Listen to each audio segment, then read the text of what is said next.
Hello and welcome to the closing beat, everybody. Happy Monday to you. Oh, I forgot to take my hat off and everything. We got these cool Jazz Wealth hats. See that logo Kevin designed for us?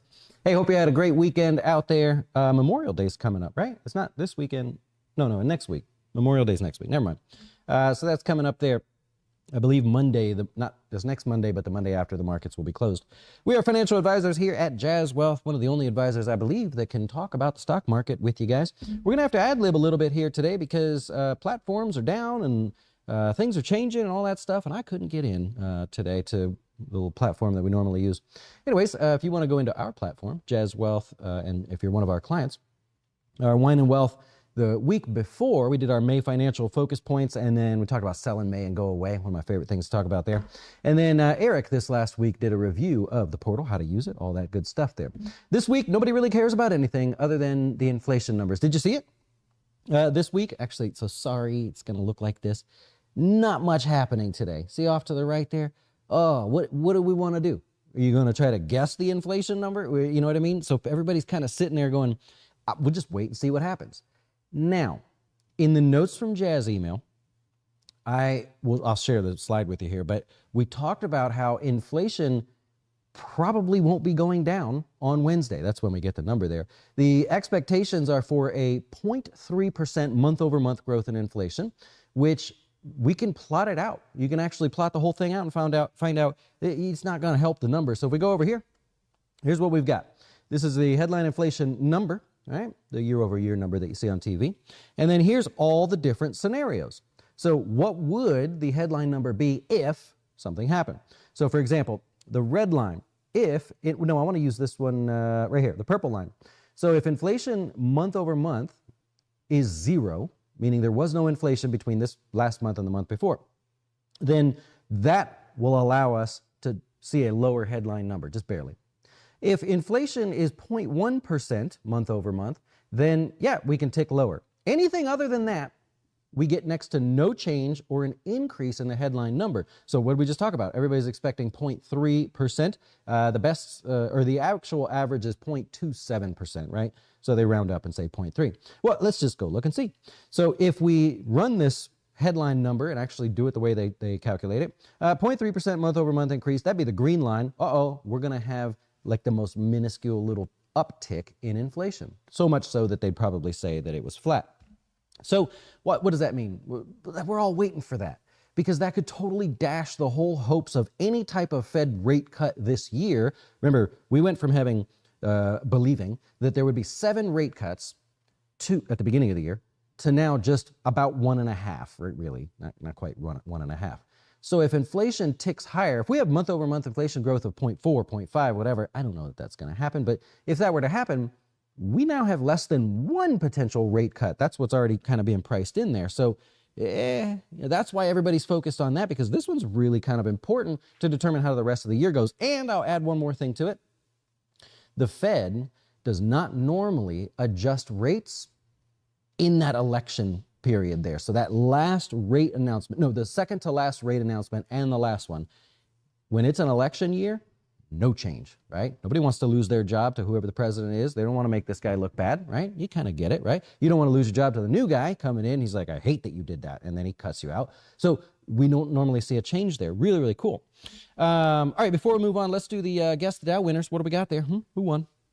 Your winner last week was Tia, who we had talked about. So congratulations to Tia. They are not a client, so we're going to credit them $100. So congrats to them. jazzwealth.com/guess the Dow. I didn't change it on there, but she was in first place on Thursday. Tia. All right. First time winner, right? First time winner. All right. Congratulations, Tia. Hey, if you want to play, jazzwealth.com/guess the Dow. And the question I saw a minute ago was, if I messed up my Guess the Dow entry, do you take the last guess for the week as the final number? No, we don't. It's actually all automated, thanks to Charlie. So whatever your messed up guess was, clearly Pedro didn't put you towards the top there. But you're welcome to play again. No worries there. If Pedro wins, what? Why? Oh, Pedro's guess was really bad. He said if Pedro wins, man, we ain't gonna be able to afford to pay him. That would be a horrible decline, apparently, in the Dow. Hey, the S&P. All right, so we're basically back-to-back overbought here. Almost back to, well, not quite almost back to highs, but we find ourselves in this overbought position. Actually, if you want to look over in Europe, I'll use the IEV. That already broke out to new highs. Right? So if it's not the most overbought market on the planet, we're just going to have to deal with these ads. And I forgot to log in. That's what I forgot to do. So anyways, that's where we stand there. If I go back to the SPY, we'll use that today for you guys. We gained 3% last week. I pointed out in the notes from Jazz that we have utilities was the best performing sector out of the group there. And, you know, what was it? Consumer staples, actually, in second place. Consumer discretionary, second to last place. So it was kind of cool to see that disconnect where the sectors that don't normally help pull the market or hold it up actually did really good. Right? We're a 5% gain there just in the utilities. Okay. By the way, you know, on inflation day, right? So that'll be Wednesday. On inflation day, over the last year, the stock market's average move is 0.7%. That's interesting because any other day in the market, the average move is 0.04%. So this tells you this inflation thing this year, obviously we know it's a big deal, but it is a really big deal for volatility on inflation day. If you don't like that sort of thing, maybe Wednesday you won't, you know, maybe don't look around there. So, you know, that's what it is. Hey, the Dow, which is not really a good representation of the whole market, but it's the oldest index out there. It's 128 something years old there. Closing in on 40,000, if you're paying attention to that. It's a psychological, notable number. People like to look at and get all excited there. Just keep in mind that the Dow year to date is only up about half that of the S&P.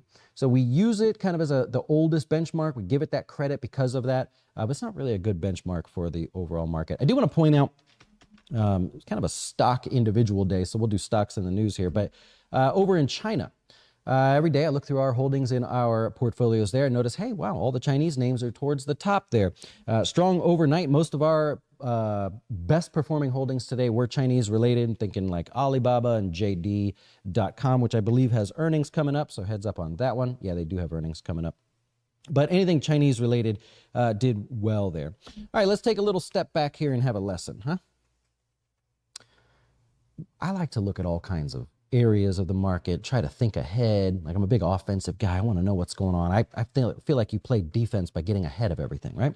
So the question is, should you be looking at companies that are public that you can invest in that are not profitable, right? And I never talk about that. But here's the thing. So non-profitable growth stocks right now are tracking rates, the bond prices, I should say. So check this out. So if we look at non-profitable stocks in blue, dark blue, then in light blue, we invert the actual yield. So essentially we're looking at the prices here. We find that there's obviously a direct correlation. Why is that? Well, as rates go higher, it gets harder for non-profitable stocks to borrow money. It costs them more. They're already not profitable. It's hard to go get more money to borrow. It's harder to find an acquirer. If they were thinking, let's grow this company and then let's sell it. Well, it costs them more money to get the money to buy your company, so it's a little bit more difficult there. It's also, like we mentioned, harder to borrow. So what they have to do is sell more shares. So they have to dilute their stock or dilute you as an investor to do that. And so naturally, you could imagine these stocks have not had the best of year. So I had a little bit of fun with this. If you look at stocks that are presumed to be profitable the end of this year going into next year, how did they perform? Then we look at stocks that are presumed to be profitable in 2026. How are they performing year to date? Then stocks that will be profitable after that. How are they performing? Really, really cool to take a look at this. Stocks that are going to be profitable or projected to be profitable by the end of this year into next year, they're down 4% year to date. All right. Well, it's not so bad, right? And that's actually the average or the median there. So Okay, 4%. The longer out in time you go that a company is projected to be profitable, they don't make money now, the worse they're performing.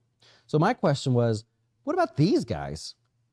Or these guys? Are they not trading at a discount if you believe that rates are going to actually be moving lower? So something maybe to lose, an opportunity, right? I'm a contrarian by nature.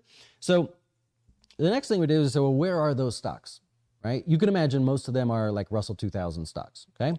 Because if you look at the S&P, the number of companies that are not profitable, this is about a quarter old, but the number of companies that are not profitable, well, there's none.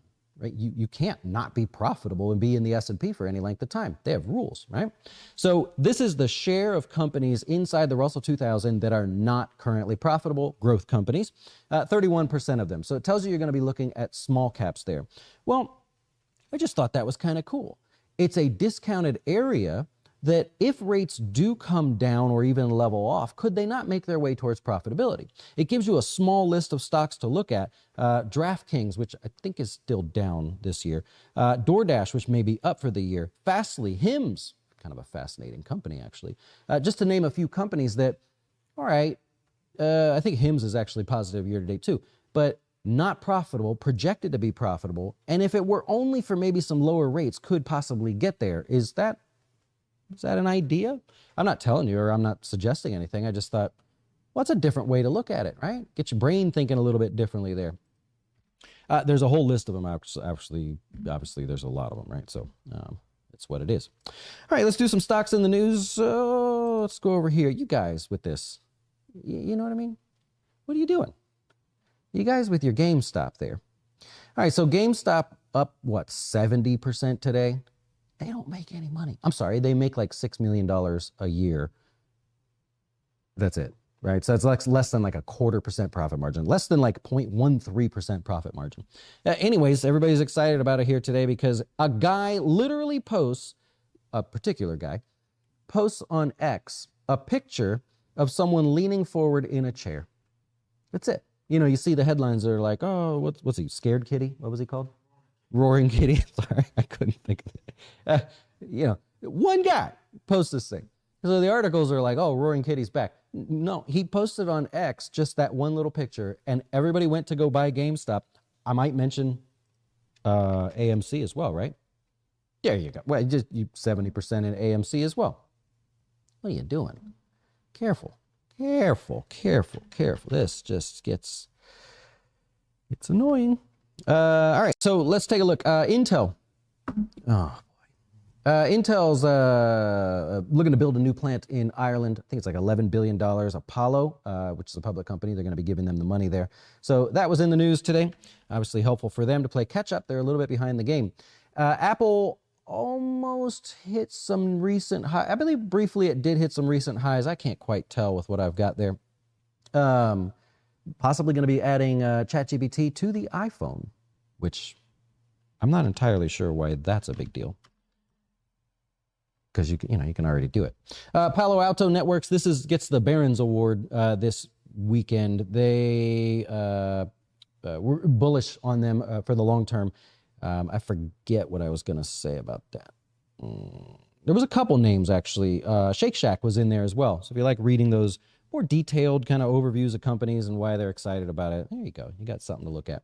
And Squarespace is going to go private, 44 a share. I forget the name of the company. Perneria, was it? Yeah, $44 a share. Just obviously they're going private, so it's a cash deal. If you own that stock, you're just going to end up with $44 per share for every share that you have. So there'd be no point in you actually selling it now. You know what I mean? You would just hold it. Anything over $44 a share if you want to sell it, but it's not probably looking at doing more than 44 a share because that doesn't make any sense. Tomorrow. Oh, by the way, you've got earnings. I mentioned JD.com's got earnings, but Alibaba's got earnings coming out tomorrow. Home Depot as well, Jack in the Box. You're going to have a handful of the retail names that start reporting. We're well past the halfway point for earnings season, so I don't have too much exciting to share there. I'll take your questions. If you have any questions, please don't make them about GameStop or AMC. Oh, you guys with this stuff. Yeah. Pedro says, can you build us a tool to screen stocks whose earnings are within 10% of analyst expectations for a set period of time with a percentage accuracy, say 5 quarters to hit the mark? So stocks whose earnings are basically on track, you don't really need it. There's already tools for that. Probably TipRanks has that. You might have to pay for that, but let's try one other thing here. Stocks with, you might try the site that I'm using now. Well, no, that'd be earnings growth. You could trick it and search by earnings and revenue surprise on FinViz. I don't, know these guys or anything, but it's what I'm using today to share with you. Yeah, so Alibaba technically did kind of, it's a level 2 breakout, so it's not as interesting for the Alibaba breakout there, but it technically did that. Tricky to get excited about it today before earnings. Agree with that one there. You think it breaks 52-week highs? Oh, you think? Well, we'll find out a whole lot about it tomorrow, right? If we could answer that question tomorrow, probably be a lot more helpful. I wouldn't take the guess ahead of time just because there's a lot of creativity in their financials. Speaking of AMC, seen any good movies lately? What's the one that just, with the guy that's really popular? He's like the main, ooh, he's hot kind of thing. There's a new movie. Ryan Gosling. Well, you came firing out with that one. Ryan Gosling. There's a movie with him. Is it good? Kevin? Fall Guys. You seen it? Already Kevin's seen it. The Fall Guys. Is it a good one? All right. Oh, Kevin gives it an 8. All right, there you go. There's a good movie. No, I have not seen any good movies. I do not partake. Predictions on inflation. We don't actually have to. Beekeeper. Now, that was a good one. That was a good one. I saw clips of that. I'm like, I'll have to watch the whole thing. All right, good job on that one. The inflation numbers we don't have to guess on, actually, because it doesn't matter. So we know whatever they come in at, we know what to expect. That's what I was trying to do with that earlier, is go, hey, it don't matter. I think inflation comes in at 0.27% month over month. If that helps you, that's my guess. But it doesn't really matter because we know what's going to happen now with the headline number. Dune 2. You heard of Dune 2? At least I heard of it. I haven't seen it. All right. So there's a new Kong movie. Hey, the Kong ride, is it Universal Studios? This is Kevin needs to be on it. The Kong ride, now that's pretty good at Universal. I'm a sucker for that kind of stuff. Dune 2, I've never heard of. Oh, really? Okay, we're going to have movie time with Kevin here at some point. The Lamborghini movie. What are we doing? What's happening here? Hey, I got some. Let's get back on. Donald Trump. There you go. There you go. Let's change the chat a little bit. How about that Biden and Donald Trump? Yeah, get you guys fired up about politics. That's all I got today. I'll leave you guys with all of that. We'll be back tomorrow, I think, maybe, and then we'll hopefully enjoy the rest of your day. Thanks for watching, supporting us even when things go off the rails. At Jazz Wealth, we treat you like family. That was going to be our slogan, but the employees here took it a little too seriously. You bought what? That wasn't in the plan that I built for you. Oh, quit crying. Don't spend one more dollar. I'm gonna start calling you Sylvester because you sound like a real... Tú siempre estás llorando como un bebé llorancito. I'm not mad. I'm just disappointed. That's how you get your identity stolen. We decided to go with let our family be your family's advisor.